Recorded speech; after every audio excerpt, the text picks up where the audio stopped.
puisque nous allons aborder dans notre programme, les amis, la prochaine séquence qui s'appelle Bien mieux. Nous accueillerons dans quelques instants Pierre-Marie Perrin, le directeur des affaires publiques de Elio, pour nous parler justement de rénovation énergétique. On se retrouve tout de suite après ça. Les clés de la ville, bien mieux, avec Elio. Bonjour Pierre-Marie Perrin.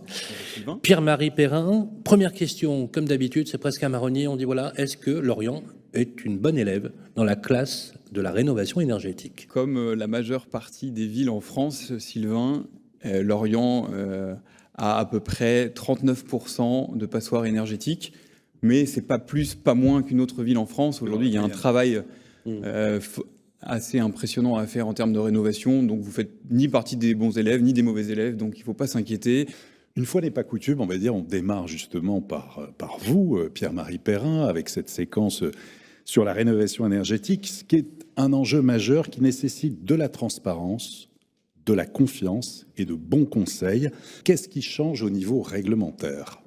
Alors depuis le 1er avril 2023, il y a eu l'apparition de l'audit énergétique réglementaire.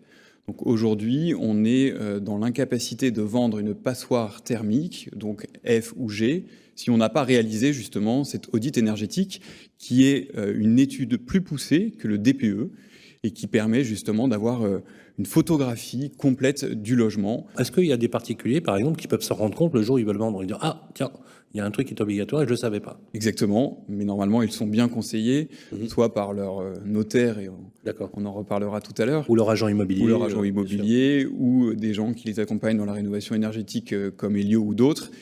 Les citoyens savent qu'il faut faire cet audit énergétique réglementaire. Quel est l'état des logements ? Notre photographie, c'est à peu près 36 000 logements, avec une particularité, c'est qu'il y a à peu près autant de propriétaires occupants que de locataires dans les logements. Et puis, comme vous le disiez également, il y a 73,5% d'appartements. Un cas concret d'une rénovation globale à Lorient. Donc, pour une copropriété de 1963, un bâtiment de 73 logements, pour une surface habitable d'à peu près 5000 m², avec un système de chauffage au gaz collectif, avec l'ensemble des aides, que ce soit les aides d'État, MaPrimeRénov' Copro, mais également les C2E, les certificats d'économie d'énergie, on arrive à aller chercher à peu près 560 000 € de subventions privées et publiques. Ça commence à bien fonctionner. Il y a un démarchage systématique des copropriétés qui se fait sur la ville de Lorient. Et pour certaines d'entre elles, qui vont bénéficier d'ailleurs dans le cadre des opérations de rénovation urbaine NPNRU, il y aura même des taux d'intervention très intéressants qui viendront encore compléter ce dont vous parlez. Et ça, c'est très important justement d'avoir une collaboration entre les acteurs privés sur le territoire et les acteurs publics et les collectivités territoriales. Donc il y a vraiment un travail partenarial qui doit s'opérer entre les acteurs privés et publics. Les clés de la ville, une production Figaro Immobilier et Radio Imo.